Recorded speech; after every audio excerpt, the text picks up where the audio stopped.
Su último encuentro libre con personas externas al monasterio ocurrió en 1957, cuando recibió la visita del padre Agustín Fuentes. Durante aquel encuentro, Sor Lucía pronunció palabras de fuego sobre los castigos inminentes, y sobre la perdición de las almas. Declaraciones, que crearon un verdadero terremoto, en los ambientes vaticanos. Si tú también como nosotros, crees en las advertencias de Fátima, escribe en los comentarios. Virgen de Fátima, salva el mundo. Amén. Después de aquel encuentro, Sor Lucía desapareció literalmente de la escena pública, durante una década entera. Cuando reapareció en 1967, en ocasión del 50º aniversario de los eventos de Fátima, algo había cambiado. Algunos observadores atentos notaron diferencias en su apariencia física, que iban más allá de los signos normales del envejecimiento.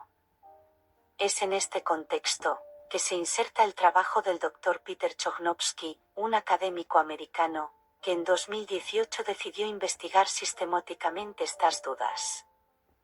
Chojnowski creó una organización dedicada exclusivamente al análisis científico de la cuestión, recopilando material fotográfico, documentos escritos y grabaciones de audio, para someterlos al juicio de expertos independientes. El equipo ensamblado por Chojnowski comprendía especialistas en diversas disciplinas. Expertos en reconocimiento facial, odontólogos forenses, grafólogos profesionales, y analistas del comportamiento. Cada uno de estos profesionales examinó el material relativo a su propia área de competencia, utilizando técnicas modernas de análisis comparativo. Los resultados fueron sorprendentes. Los especialistas del reconocimiento facial identificaron discrepancias estructurales significativas entre los rostros de la primera Sor Lucía y la de la segunda. Las mediciones biométricas revelaron diferencias en las proporciones craneales, en el espaciado ocular y en las características del perfil, que no podían ser explicadas por el proceso normal de envejecimiento. Del reporte del Dr. Robert Bennett, se establece que hay una posibilidad en 13 millones de que el rostro de la Sor Lucía de 1967 corresponda al de la Sor Lucía fotografiada años antes. Del análisis odontológico del Dr. Ruud Karsten, se deduce que ambas monjas llevan una prótesis, pero hay diferencias anatómicas en el perfil facial, que no pueden ser explicadas por los solos cambios dentales. La segunda Sor Lucía tiene de hecho una mandíbula inferior saliente, que la primera Sor Lucía no tenía. Según el experto en grafología forense Bart Buckhead, las diferencias de caligrafía no son el resultado de típicas disminuciones del movimiento muscular, ligadas a enfermedades de la vejez, o simplemente al número de años transcurridos entre muestras confiables. Se lee que mientras muchos trazos y letras son coherentes con las características de clase, el ritmo general, las líneas de base y las conexiones, no son coherentes con el mismo escritor. Todos estos elementos han sido documentados y hechos públicos a través del sitio web de la organización de Chojnowski, Sister Lucy Truth, donde cualquiera puede examinar los análisis técnicos y las comparaciones fotográficas. Pero más allá de las pruebas científicas, existe un testimonio de particular gravedad, proveniente de una fuente muy autorizada. Malachi Martin era un religioso irlandés que había alcanzado posiciones de gran responsabilidad dentro del Vaticano. Su competencia en las lenguas antiguas y su conocimiento de las culturas del Medio Oriente lo habían convertido en un consultor valioso para los vértices eclesiásticos. Durante los años 60, Martín trabajó como asistente personal del cardenal Agustín Bea, uno de los cardenales más influyentes del Concilio Vaticano II.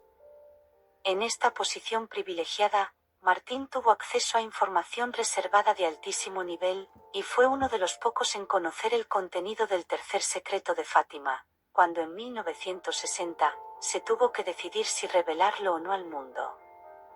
En la introducción que escribió para el libro Fátima Priest, del padre Nicholas Gruner, Martín hizo unas afirmaciones que van mucho más allá de las simples especulaciones. Según su testimonio, en las últimas décadas del siglo XX, se habría verificado un plan deliberado para alterar y distorsionar el significado original del mensaje de Fátima. La parte más impactante de sus revelaciones concernía directamente a la figura de Sor Lucía. Martín afirmó que la verdadera vidente había sido aislada, que habían sido difundidos documentos falsos a su nombre, y que al menos en una ocasión, había sido utilizada una sustituta, para impersonarla públicamente. Estas acusaciones, provenientes de una persona que había trabajado en los máximos niveles de la jerarquía vaticana, añaden un peso considerable a las evidencias científicas recopiladas por los investigadores independientes. Pero la pregunta fundamental permanece. ¿Cuál podría haber sido la motivación para una operación tan compleja y arriesgada? La respuesta debe buscarse en el contexto histórico de los años 60, cuando la Iglesia Católica estaba atravesando una fase de profunda transformación. El Concilio Vaticano II había introducido cambios radicales en el enfoque pastoral, privilegiando el diálogo con el mundo moderno, respecto a los tradicionales mensajes de conversión y penitencia. El problema era que la verdadera Sor Lucía representaba un obstáculo insuperable para esta nueva dirección. Durante 4 décadas había mantenido una posición rígida e inmutable respecto a las peticiones específicas que habían sido formuladas durante las apariciones.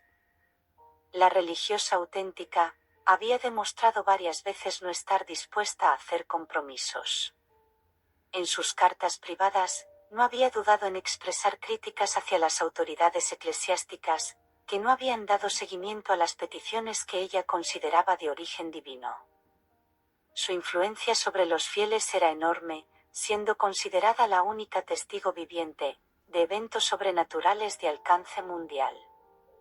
Simplemente silenciar a una figura tan importante no habría sido suficiente. Los dirigentes eclesiásticos necesitaban no solo su silencio, sino también su apoyo público a las nuevas interpretaciones que estaban promoviendo.